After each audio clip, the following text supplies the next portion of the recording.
Greetings, class. Welcome to Psych B5, Elementary Statistics for the Behavioral and Social Sciences. Most people just call this Psych Stats.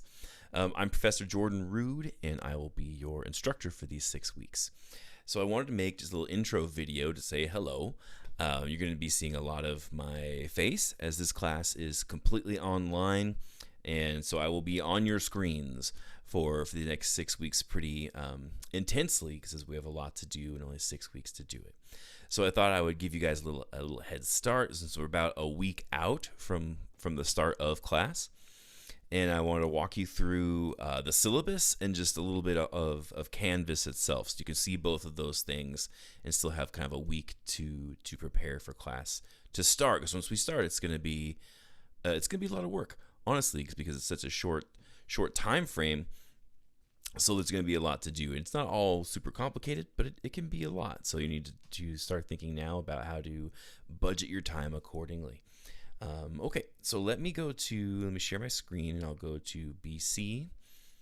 So here's the main page for BC, and a lot of you have been BC students for some time in this class, but there are also some students that have never taken a class at BC, so I thought I would start here at the very beginning. So if you go to the web page and then click on Inside BC, this is where you log in. You'll put in your student information. So there's my info, get signed in. And to find the class, I believe for students it'll say like My Courses, and you can go in there, and if you're registered in the class, it should automatically be an option. So for me it looks a little different, but so I'll go into Tools and then select Canvas, and then I can go find our class. So our class is, let's see, where are we? That's not the right one. Scroll down here. Oops, where did it go? Did I lose it? Where are you? Oh, there it is. I just went right past it. Okay, here's us. So CRN 50716. That's the one we want. Okay, so the way I set up class is all in modules. I do it this way because I've taught online for quite a while now, and students tell me they don't really like all the bells and whistles that you can have in Canvas. Where you finish a page and then you click next and go to the next page.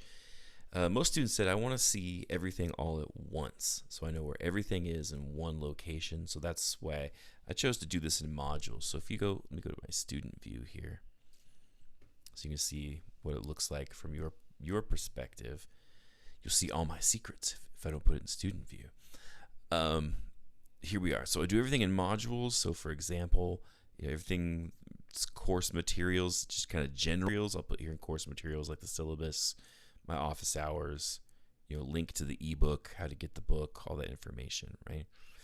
Stuff too, like how to access the Microsoft Office for free. As a BC student, you have free access. There's tech support for the textbook. There's tech support for Canvas, so for anything related directly to BC here. And there's stuff like, since we have discussion posts in our class, how to view discussions, how to reply, how I will grade your replies and your posts. All that's in here. How to view an assignment, how to submit an online assignment.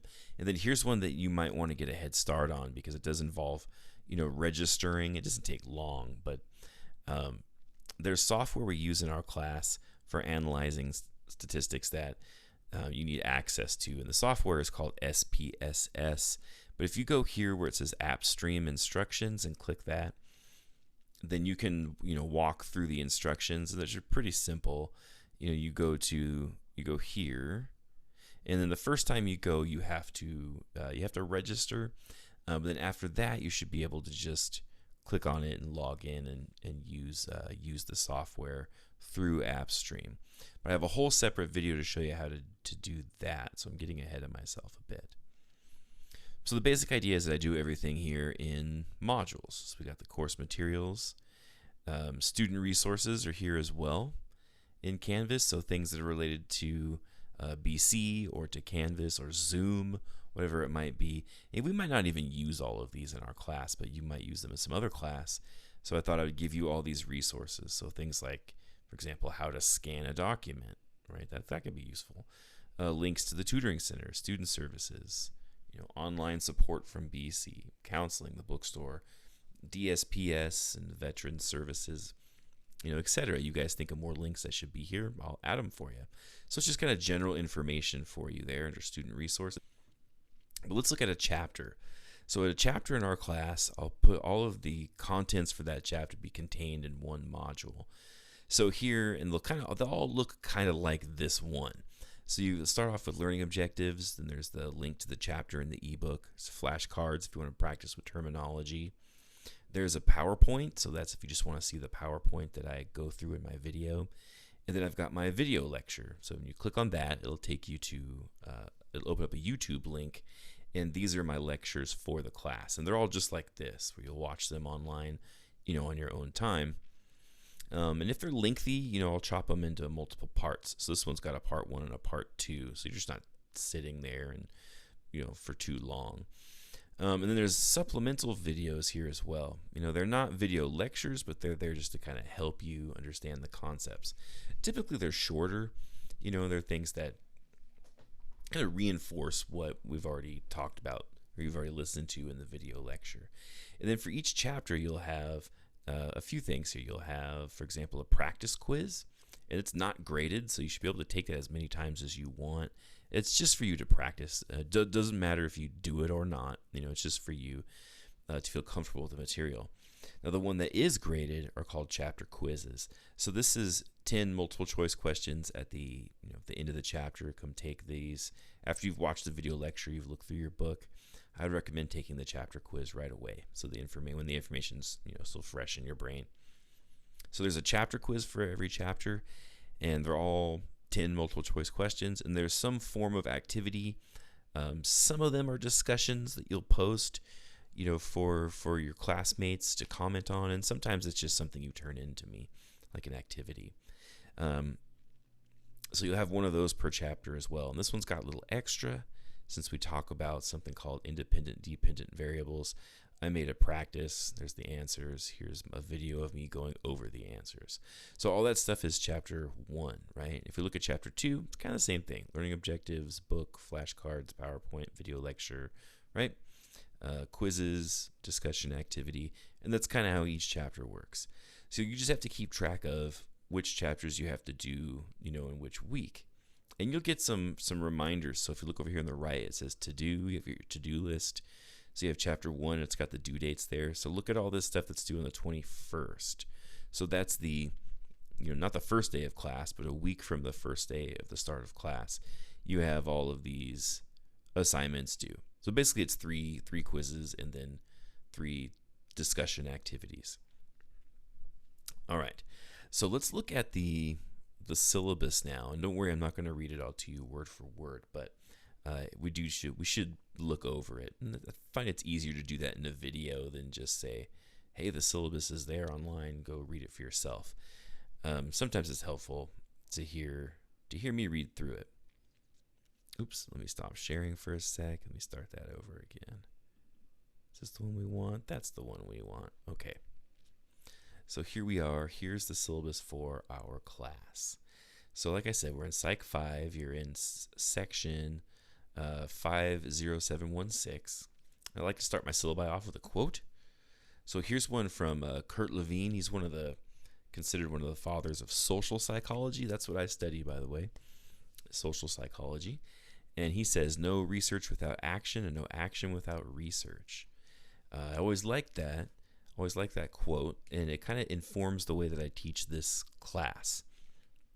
So I don't want to give you, for example, I don't want to give you busy work. There could be plenty of statistical busy work to do, but without any kind of context or some kind of problem to solve, or some type of human behavior, thought, or emotion to try to understand, then it just feels like we're just crunching numbers for the sake of, doing math and crunching numbers. And I don't want to do that to you. So I put this quote here for me to remember, what's the utility in knowing this information? How can it actually be used, right? So no research without action.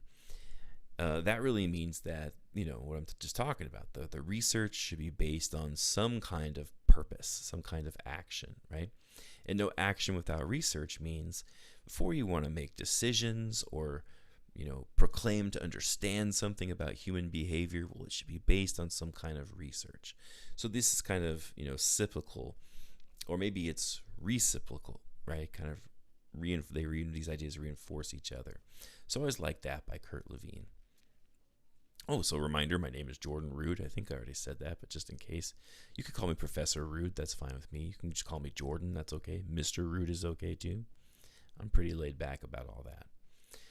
The best way to get a hold of me is through email, and it's pretty easy to remember. It's just jrood@bakersfieldcollege.edu. And I posted my virtual office hours to Canvas already. I'll show you that in just a sec. And I forget the day, but I'll look in a moment. But it's an hour. And then if you can't make it during that hour, which I understand a lot of people can't, and you really need to talk to me, we can set up a different time to meet. All right, now our class is entirely online, right? There's never a time where it's mandatory that you meet with me or that we all meet together. It's an online class for a reason, and that comes with its pros and cons, right? There's some things that are great about online classes, and there are some things that are not so great about online classes. And of course, I'll try to optimize that for you to make it a great experience. But it is entirely online, so this is made for the students that are working, whether that's outside of the home or in the home, and maybe your only time to work on classes, limited.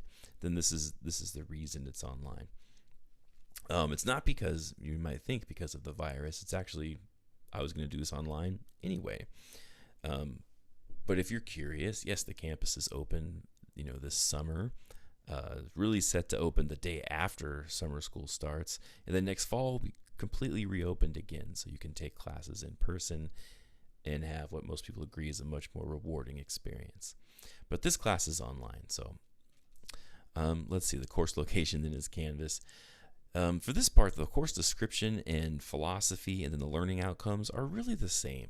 So let me just look at the learning outcomes for a moment. These, by the way, the learning outcomes are what students are supposed to have learned when they leave the class at the end of a semester. So this might not make any sense now since you haven't had the class yet, but here's what's kind of in store for you and what is expected that you will have some understanding of when our summer session is over. So first, you should be able to identify and explain levels of measurement and terminology used in statistical analyses.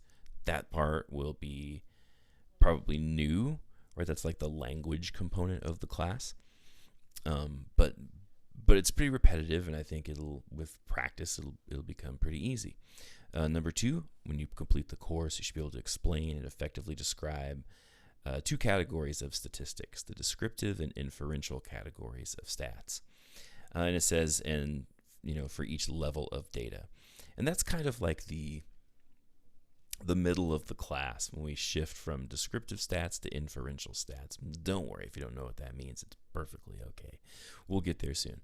Then number three, at the end of the class, you should be able to interpret statistical analyses based on behavioral and social research problems. So that's kind of when we get into hypothesis testing and using the scientific approach with stats as our tool for analyses to solve problems like the way researchers, do. So that's really like the second half of the class. So it really goes in this order, like terminology, levels of measurement, and descriptive stats, starting to get into the inferential, and then using inferential stats and hypothesis testing at the second half. So that's the class kind of in a nutshell. The materials for this class, there's a few things you need. The book, this is really helpful if you have the book for this class.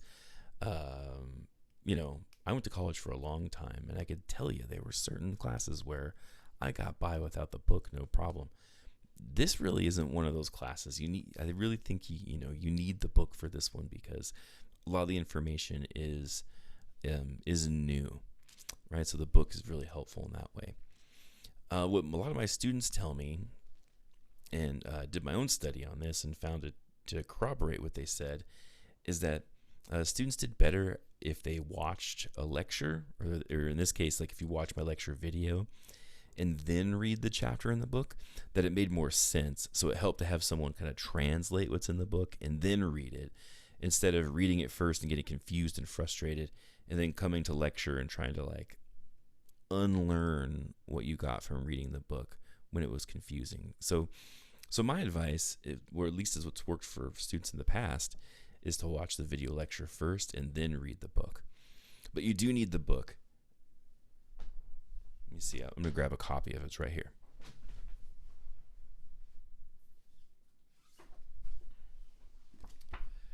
Looks like this, right? It's got these rainbow colored jelly beans on the front. The Process of Statistical Analysis and Psychology by McBride. Here it is. So get a copy of that. You need some form of calculator. And then you also need to access SPSS, which is software that we use in our class that you can get through. You don't have to pay for it. You can get it through AppStream. And I made a whole separate video about how to do that. So go check that out in the course materials, and so you can access AppStream. We're not going to use it until like the second week of class, but it's better to do it now in case something happens. There's some kind of tech issue we have to troubleshoot, right? So look into that. And that's really it for this class. Nothing extra, no extra bells and whistles that you need. If you're someone who goes through Disabled Students Programs and Services, or DSPS, then let me know as soon as you can, right? Send me those accommodation forms. Often DSPS will send it to me, but not always. So if you get a copy, it'd be better if you send it to me. That way, if you need something like a typical accommodation is more time on exams, then I can set that up in Canvas now for you for the rest of the semester. But I can't do that if you don't let me know. So let me know as soon as you can. Okay, so all this stuff here, it says academic support services. All that I already put on Canvas with direct links for you. But I listed it here in the syllabus as well. Next thing is the public safety number. You might think about putting this number into your phone, like programming it in to just BC, campus security. Just in case, it's better to have it there than to not have it there in case you need it. Let's see, a better BC. This one is good, especially if you're going to be on campus and you want to stay up to date on all the construction going on, and then also information about, what social distance guidelines, those kind of safety protocol. Okay, now for our class, the course policies, there's a few I want to point out. First is this idea of netiquette. It stands for network etiquette, but it basically what helps me there, two things, is that you show respect to each other. This class is a little different than all the other classes I teach, where there often isn't like a lot of kind of philosophical concepts to talk about, except for how they relate to like numbers. So then, like socially, not a whole lot of like social issues that we go over in this class. So, there's not a lot of opportunity for you to be rude to each other in that regard online. But nonetheless, should that happen, the first time I'll say, hey, how you responded was rude. That's unacceptable. Second time I'll have to report it. You do it again, and they basically kick you out of the class. That has never happened, but just so you know, right? So show respect toward each other. And then here's the other thing that falls under the netiquette idea. When you email me if you need help, be sure to tell me your name and the name that you use in the class. That way I can look up your information. Tell me what class you're in, and tell me the CRN of the class that you're in. So for you guys, you would tell me, your name, I'm in Psych 5, CRN 50716. And then you can ask your question, right? That way I can look up your information quickly. I don't have to write back and go, hey, who are you, right? And that slows the whole process down. So do that right away for me. That'll help both of us out, make us both happier people. Okay, safe zone. So I put this in my syllabi because I've gone through the training to become a safe zone ally, which basically means that I have resources and that I am a person who is supportive of the LGBTQIA+ community. Something that's important to me, people that I know and love are part of this community. And so what that means for you guys is, it doesn't really change anything for most of you, because I have my rules about being respectful toward each other. But it does mean that if you want resources, if you're, part of the LGBTQIA+ community and you're looking for resources, you can talk to me. I can steer you in the right direction. And I'll always be, I'll have a friendly ear for you. Okay, late work policy stuff. So late work, here's my deal with late work. So I'll accept your late work for half credit if you turn in that work before you've taken an exam on that content. So for the first chapters 1 through 6 in our class, we have an exam on those chapters, that content, chapters 1 through 6. So if you turn something in, say for chapter like 1, and you turn it in late, but you haven't had an exam on that material yet, I'll take it for half credit. If you want to turn something in for chapter 1 after you've taken the exam, I won't take it, right? It's got to be turned in before you've had an exam on that material. I feel like that's pretty fair. I'm even opened up everything in the class for you way ahead of time so you can work on it, so you'll have plenty of time. So that like the timing won't be an option where you go like, oh, it wasn't available to me yet. My professor didn't publish it on Canvas. It's like, it's already there now, right? You can already go see it. So hopefully it doesn't pertain to any of you. You'll turn all your work in on time. Some life happens if something comes up and you're going to turn something in late because of some emergency. Just talk to me. Just let me know. And, I'll work with you. Okay, drop policy. If you don't turn in anything, say like in the first 2 weeks, and I just got blanks in my grade book, I'm going to drop you from class. So if that happens to you for some reason and you don't want to be dropped from the class, you must email me and let me know, because that's what I'm going to do, that to make room for people that want to be here and who are going to work. And then also it works in the student's favor too. That way there's no surprise at the end of the semester where you have an F for some reason. You go, I thought I dropped that class, right? So if nothing gets turned in 2 weeks, then I'll drop you. Okay. Assessment stuff. This is probably what you want to know, like how much work is this class? This class, before people take it, it causes them like a lot of anxiety, like just knowing that they're going to be in a statistics course. And I think it's because they're accustomed to, I don't know why it is. It could be a lot of reasons. But what I hear from students a lot is, the kind of math that they had in the past was just horrendous. Like when I was in college, it was kind of the same thing. It's like, okay, in the back of this chapter, do all of the odd number problems. And there's like, 100 of them, something like that. So it's just like busy work and repetition over and over again. But I always felt like if you do the first few incorrectly and then you just keep going, it's like, well, now you've practiced it incorrectly, like who knows how many times, but repetitively over and over again. So I try not to do that. It's not a whole lot of busy work. There's meaningful work to do. And so I break it down, this meaningful work, into these categories. First, we have our exams. There's just 3 of those. They're worth 50 points each. The majority of the exam questions are multiple choice. There's a few where you do have to write in answers on the last 2 exams, especially on the very last one. But you'll be prepared for those. It'll be no problem. But there's 3 of those exams, so it goes like 6 chapters exam. Then I think the next one is 6 chapters again, and then it's like 4 chapters, I believe. Okay.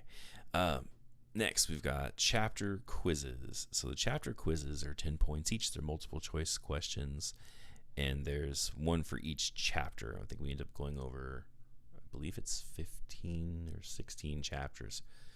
So you'll have a quiz for each one, and those are already loaded directly into Canvas, so you can just take them there. Okay, so there's a quiz for each chapter, and there's some kind of discussion or application assignment for each chapter as well. Like I said, sometimes there are discussions where you actually have to respond to each other, and sometimes you just have to submit work online through Canvas, and that's the application or activity assignment.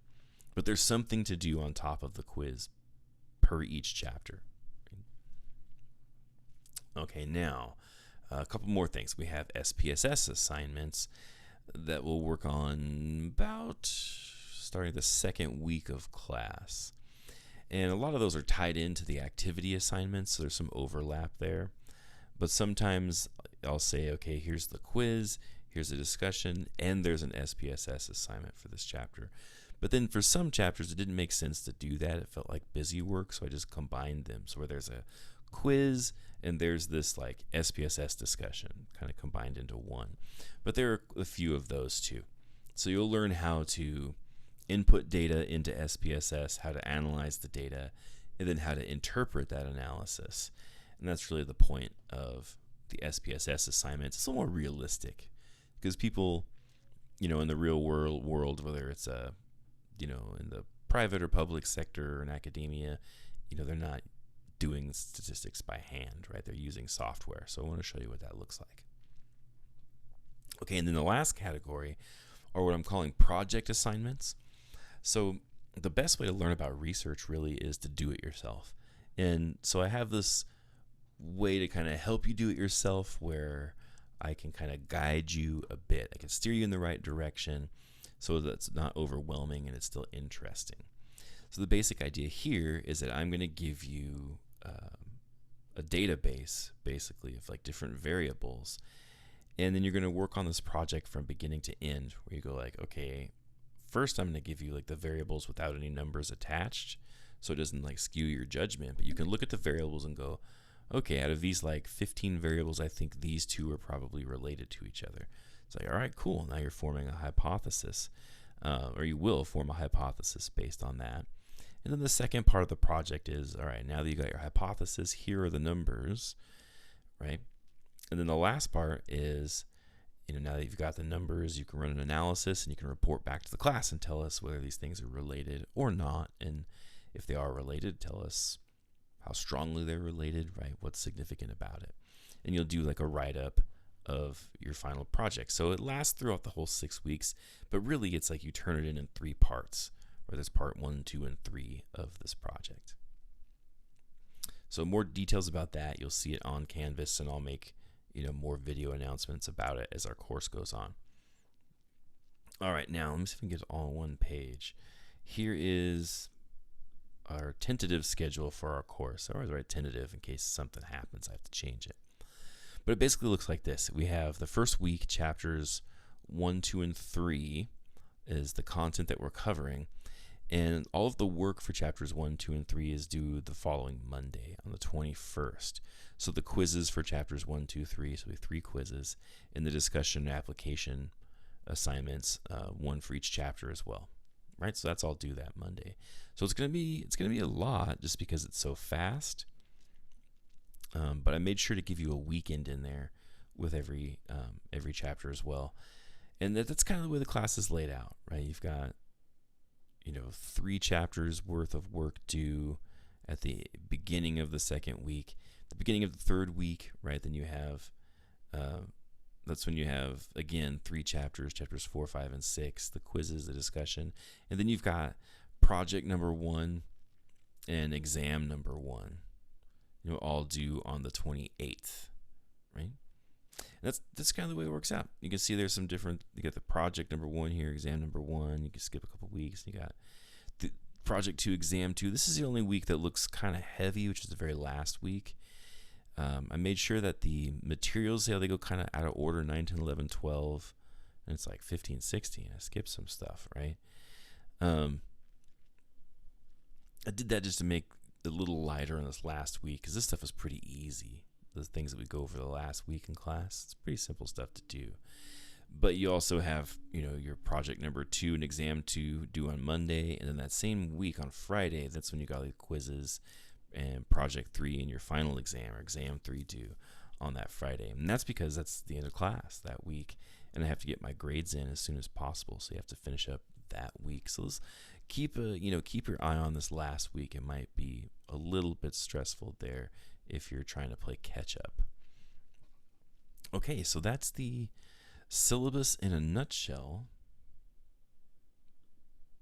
And I showed you Canvas already, so I look forward to meeting with all of you, and hopefully you'll see me, come by and see me in my office hours and say hello. And I hope that this is a great summer for you. I know it will be for me, and I look forward to it. All right, bye.